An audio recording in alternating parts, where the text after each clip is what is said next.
Maaf, Azalia, aku harus mengatakan semua ini kepadamu sebelum kamu menaruh harapan besar kepadaku, ucap Rafiq dengan nada tegas, seakan setiap kata adalah pedang yang siap menebas harapan. Azalia tertegun.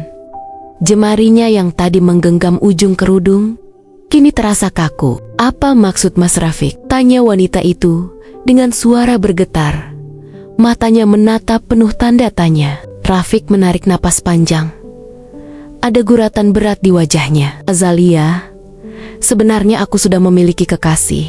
Kami sudah menjalin hubungan cukup lama dan aku sangat mencintainya. Deg, seolah bumi terhenti berputar, telinga Azalia berdenging. Ucapan Rafiq menusuk hatinya, membuat dada terasa sesak. Ia terkesiap, bahkan sulit bernapas. Tidak pernah ia menyangka laki-laki yang selama ini ia simpan di dalam doa akan menyampaikan pengakuan yang begitu kejam. Tapi kamu juga harus tahu, lanjut Rafiq. Nadanya lebih lembut, namun tetap tegas. Aku tidak ingin mengecewakan Abah Malik yang sudah merawat aku sejak kecil. Aku berada dalam situasi yang sangat sulit. Azalia hampir tidak percaya dengan semua yang ia dengar. Hatinya terasa berat, seperti dipaksa menelan pil pahit yang tidak bisa ditolak. Namun, ia berusaha menegakkan tubuhnya, mencoba tetap tenang, meski dadanya porak-poranda. Kenapa kamu tidak mengatakan ini sebelumnya, Mas? Balas Azalia dengan suara serak, seolah pita suaranya terbakar oleh luka yang menganga. Rafiq mengalihkan pandangannya sejenak. Matanya menerawang. Aku tidak ingin melukai perasaan Abah Malik. Dia sudah seperti ayah bagiku, dan aku tahu betapa pentingnya kamu baginya.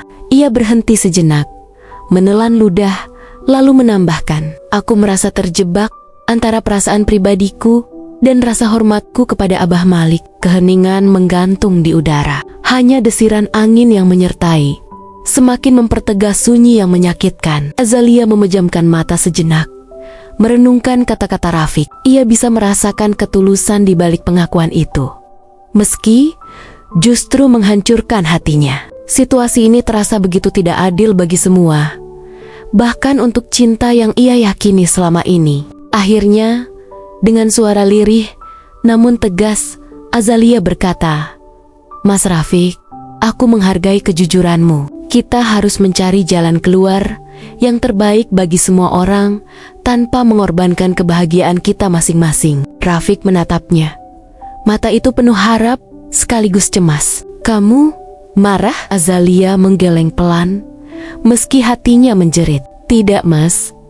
Aku tidak marah. Aku hanya merasa kita perlu mencari solusi bersama. Mungkin kita bisa bicara dengan Abah Malik dan menjelaskan situasi sebenarnya. Jangan pernah sekalipun kamu mengatakan hal ini kepada Abah Malik. Aku harap kamu bisa mengerti bila setelah menikah nanti aku masih berhubungan dengan Erina, kekasihku. Jawaban Raffi membuat darah Azalia berdesir dingin. Jantung Azalia seakan berhenti berdetak.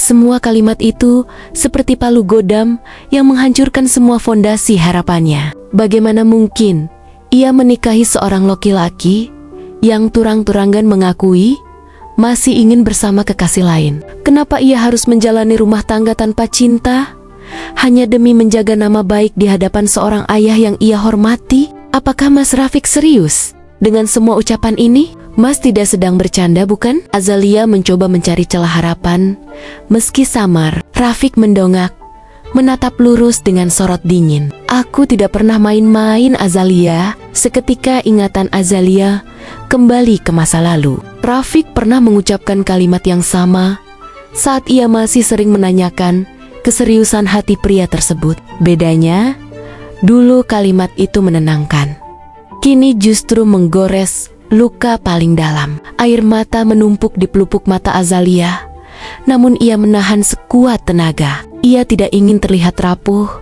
di hadapan lelaki itu.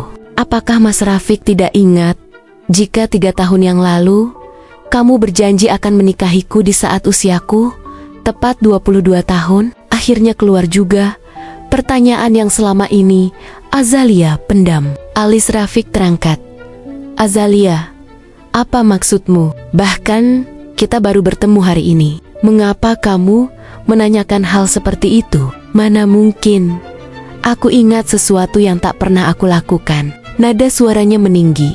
Lalu ia menghela napas kasar. Kamu sangat berharap kepadaku yang tampan dan kaya ini kan? Sudah kuduga. Semua wanita itu sama. Lagi-lagi perkataan Rafiq terdengar menusuk.